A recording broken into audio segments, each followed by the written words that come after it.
হুম।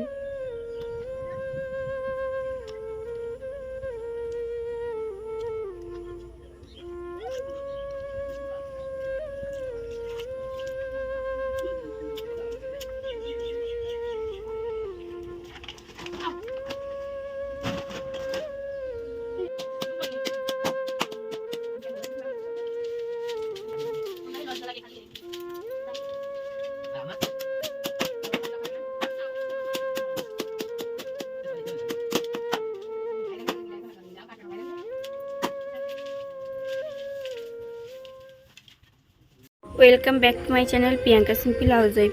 তোমরা সবাই কেমন আছো? আশা করছি খুব ভালো আছো, আর আমিও খুব ভালো আছি। সকালবেলা উঠেই দেখি বৃষ্টি হয়েছিল, রাস্তাটা পুরো কাদা কাদা হয়ে গেছে। এই দেখো, সেই কারণে রাস্তাতে আর বেরোতে পারছি না আজকে। চলো আগে বাসি কাজগুলো সেরে নিই, তারপর তোমাদের সাথে আবার কথা হচ্ছে। শুভ সকাল বন্ধুরা, এখন বাজে 6:20, আর প্রত্যেক দিনের মতো আজও আমি সকালবেলা উঠে আগে সামনের গেটটাকে খুলে দিয়েছিলাম, তারপর সোজা চলে আসলাম ঝাঁট দিতে। আর ওই কুকুরটা আমাদের বাড়ির না, ও জানো তো এই 2 দিন বন্ধ ছিল খোঁড়া, আবার আজকের থেকে খুঁড়তে শুরু করেছে। আর ওর লোমঝোমগুলো না খালি বারান্দায় ছড়াছড়ি করে। কি করবো বলো তো, কেমন প্রত্যেক দিনই না ওই লোম ফেলতে হয়, কেমন গা ঘিন ঘিন করে। যদি ওইগুলো খাবারে যায় তাহলে আবার শরীর খারাপ করবে, তাই না? তারপর দেখো আমি ভালো করে বারান্দাটাকে ঝাঁট দিয়ে দিচ্ছিলাম। ওই যে কুকুরে খুঁড়েছিল বললাম না, তাই দেখো কত ধুলো হয়েছিল। চলো আগে আমি ভালো করে ঝাঁট দিয়ে নিই, তারপর তোমাদের সাথে আবার কথা হচ্ছে।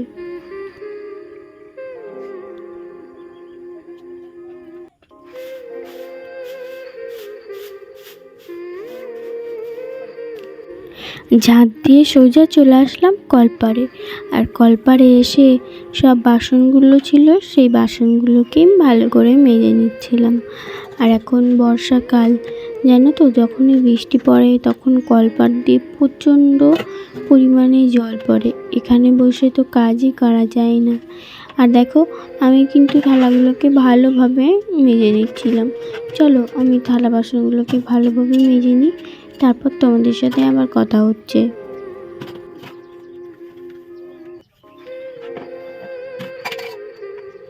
থালা বাসনগুলো ভালোভাবে আমার মাজা হয়ে গেছে। এবার থালা বাসনগুলোকে আমি ভালোভাবে ধুয়ে নিচ্ছিলাম। আর দেখো ওই কড়াইটা কিন্তু তোমরা প্রত্যেক দিনই দেখো, ওটার ডান্ডি নেই। ওটা না অনেক দিনের পুরনো কড়াই, আর ওটাতে রান্না খুব তাড়াতাড়ি হয়ে যায়, সেই কারণেই ওটাকেই আমি প্রত্যেক দিন রান্না করি। চলো বেশি বকবক না করে আগে বাসনগুলো ধুয়ে নিই, তারপর তোমাদের সাথে আবার কথা হচ্ছে।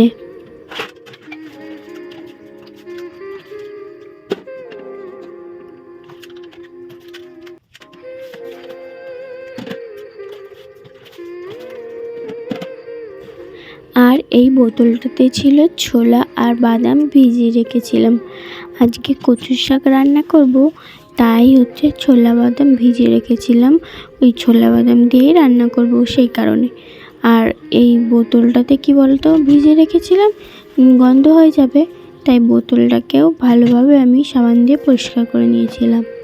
তারপর দেখো কলপাড় থেকে সোজা এসে সব বোতলগুলোকে আমি একটা ব্যাগে করে, দেখছো কত জল, নিয়ে চলে গেলাম জল আনতে। চলো আগে জলটা নিয়ে আসি, তারপর তোমাদের সাথে আবার কথা হচ্ছে।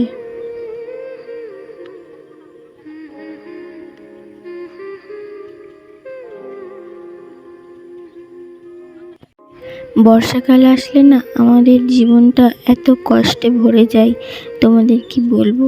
দেখো গ্রামের যে রাস্তাটা, সেই রাস্তাটাতেও কেমন কাদা হয়েছে, সেই কাদা ভেঙে আমাকে জল আনতে হয়। জল না আনলে আবার খাবো কি, তাই না? জল এনে কাদা কাদা হয়ে গেছিলো বলে গা হাত পা, তাই একবারে স্নান করে চলে আসলাম। আর দেখছো আমার চুলগুলো কেমন উঠতে উঠতে কত সরু হয়ে গেছে, যে তোমাদের কি আর বলবো, অনেকই চুল উঠে গেছে। চলো আগে ভালোভাবে মাথাটা আঁচড়ে নিই। আর ওই যে দেখছো গাছটা ছিল, ওই গাছটা না ঘরের ভিতর ঢুকে গেছিলো, তাই গাছটাকে বের করে দিতে যেয়ে ডগটা ভেঙে গেল। চলো আগে আমি মাথাটা ভালো করে আঁচড়ে সিঁদুর পরে নিই, তারপর তোমাদের সাথে আবার কথা হচ্ছে।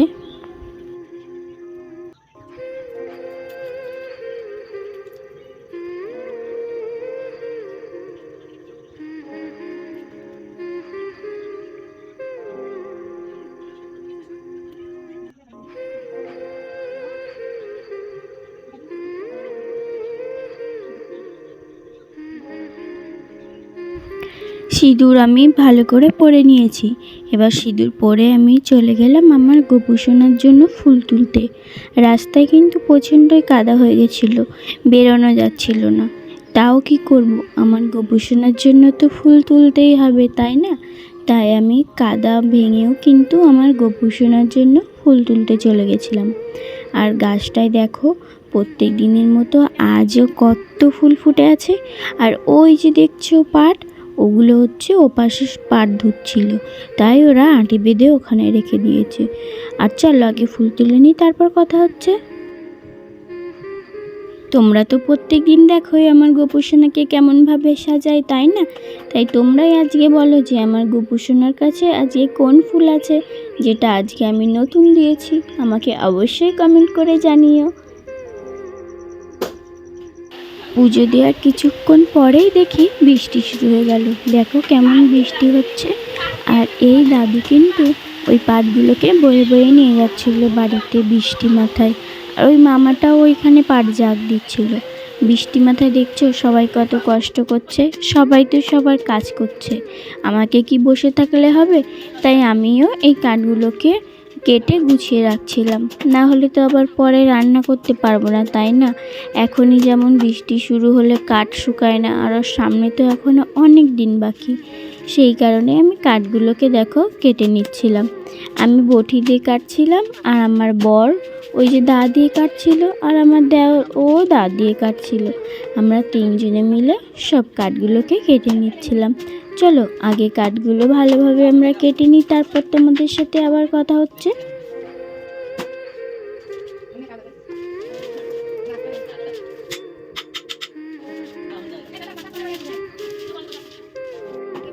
কাঠ কেটে সকালের খাবার খেয়ে সোজা চলে আসলাম কচুর শাক কাটতে। আর দেখো আজকে কি রান্না করব ভেবে পাচ্ছিলাম না, তাই আমাদের পেছনে কচুর শাক হয়েছিল, সেগুলোকেই তুলে নিয়ে চলে এসেছি। আর দেখছো কত বড় বড় কচু শাক, দুটোই তুলে নিয়ে চলে এসেছি। দুজন মানুষ তো বেশি লাগবে না। কি রান্না করব ভেবেই পাচ্ছিলাম না, তাই হঠাৎ মনে পড়লো চলো আগে আমি শাকটা কেটে নিই, তারপর তোমাদের সাথে আবার কথা হচ্ছে।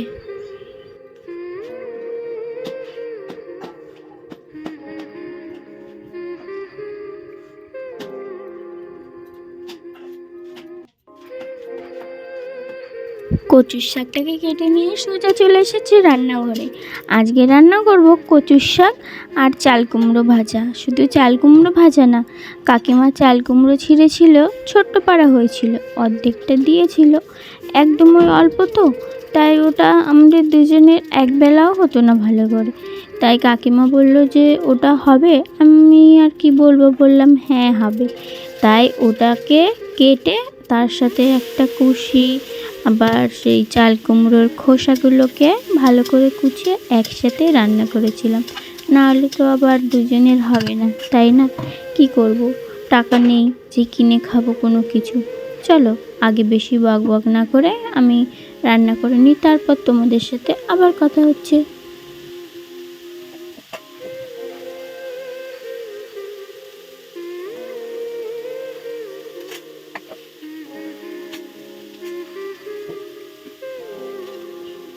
ভাতটা কিন্তু আমার হয়ে গেছে, আর কড়াইতে চাপিয়ে দিয়েছিলাম ওই যে চাল কুমড়ো ভাজা।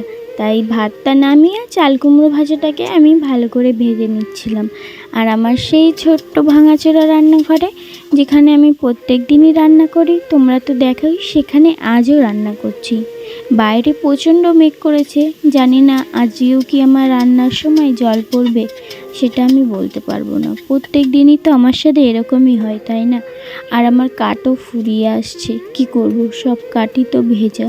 আর যেগুলো কাটছিলাম দেখলে, ওগুলো হচ্ছে ভেজা বলে সব আটে বেঁধে রেখে দিয়েছি রোদ্দুরে দিয়ে, তারপর আবার ওগুলোকে জ্বালাতে হবে।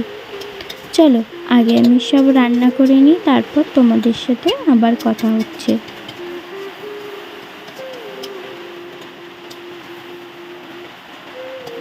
বলছিলাম না মেঘ করেছে, বৃষ্টি হবে। দেখো তোমরা শব্দ শুনতে পাচ্ছ, টিনে কেমন আওয়াজ হচ্ছে।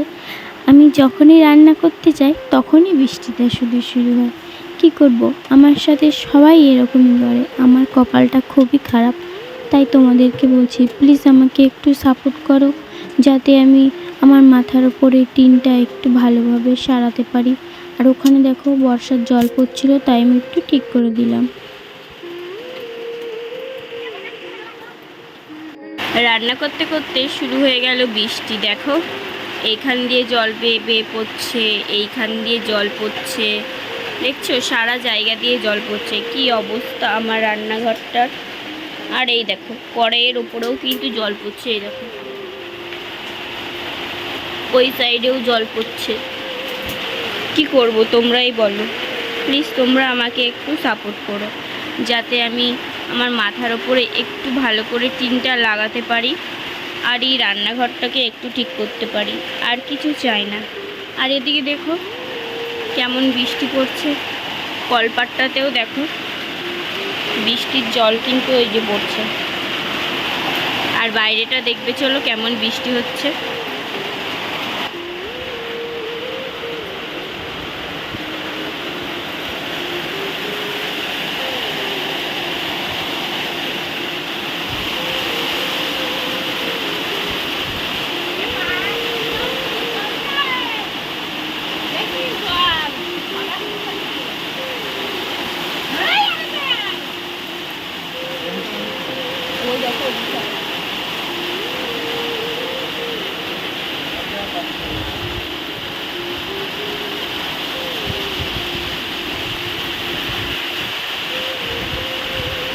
বাইরেটা কেমন বৃষ্টি পড়ছে দেখেছো, আর রাস্তা দেখো কাদা কাদা হয়ে গেছে পুরো।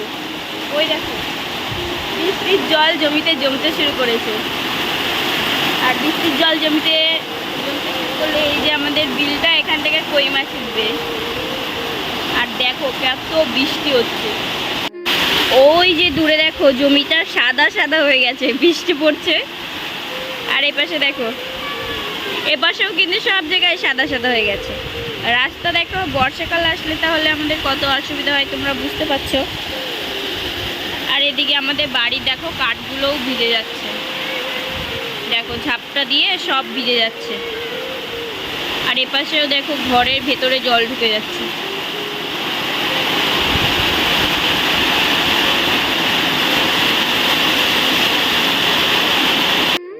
আর আমাদের কলপাড়ে যাওয়ার যে গলিটা দেখো, সেখান দিয়েও কিন্তু টিন বেয়ে বেয়ে জল পড়ছে, বারান্দায় জল পড়ছে। কি করব, কিছুই তো করার নেই। তাই তোমাদেরকে বলছি, প্লিজ আমাকে একটু সাপোর্ট করো, যাতে আমি একটু সব টিন দিয়ে ভালোভাবে একটু ঠিক করতে পারি বাড়িঘর করতে।